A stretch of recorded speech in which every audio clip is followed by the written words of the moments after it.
यही unit Israel में बिल्ली बटालियन के नाम से जानी जाती है और इसी बिल्ली बटालियन ने हमास के हमले को पूरी तरीके से कामयाब नहीं होने दिया। इस बिल्ली बटालियन में 70% से ज्यादा कमांडो लड़कियां हैं। ये लड़कियां इजराइल में शेरनी कही जाती हैं।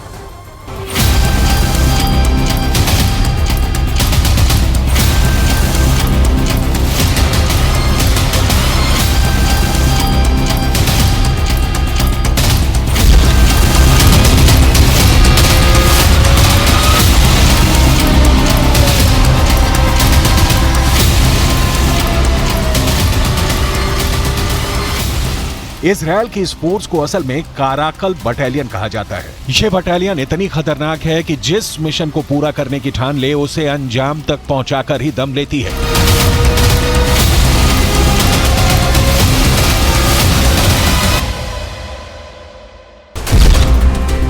इस बार भी यही हुआ।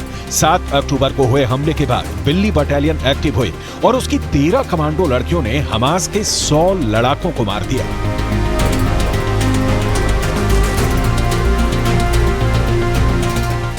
आईडीएफ की महिला कॉम्बैट फोर्स की ये टीम कैसे काम करती है, इसको कमांड कौन करता है, काराकल यानी बिल्ली बटालियन में शामिल होने के लिए महिला जवान को कितनी खतरनाक ट्रेनिंग से गुजरना पड़ता है, ये सब आपको बताएंगे। लेकिन सबसे पहले आप बिल्ली बटालियन के ऑपरेशन हमास के बारे में जान लीजिए।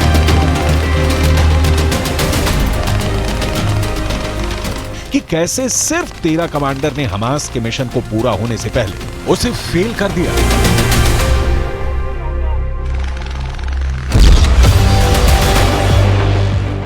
हमास के हमले की जानकारी मिलते ही कर्नल बेन येहूदा अपने 13 सैनिकों के साथ मिस्र की सीमा के पास इजराइल के सूफा मिलिट्री बेस पर पहुंची। यहीं पर हमास ने हमला किया था और वहां पहुंचते ही इस बिल्ली बटालियन की कमांडो ने लड़ना शुरू कर दिया। सूफा मिलिट्री बेस पर पहुंचने पर बिल्ली बटालियन ने देखा कि हमास ने कम से कम 50 इजरायली सैनिकों को बंधक बनाया हुआ है। दोनों तरफ से जबरदस्त लड़ाई हुई।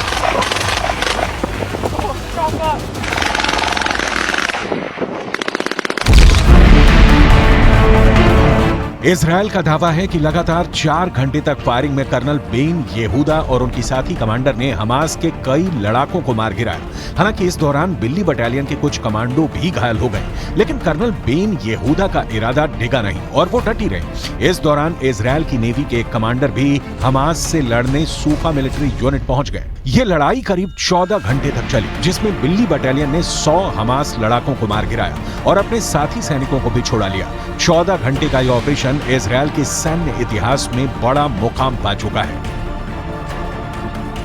इस ऑपरेशन के बाद पूरे इजराइल में कर्नल बेन येहूदा और उनकी टीम हीरो बन गई है। हर कोई इजराइल की इस बिल्ली बटालियन की तारीफ कर रहा है, लेकिन ये पहली बार नहीं है जब कर्नल बेन येहूदा इतनी बहादुरी के साथ लड़ी और अपने सैनिकों की जान बचाई।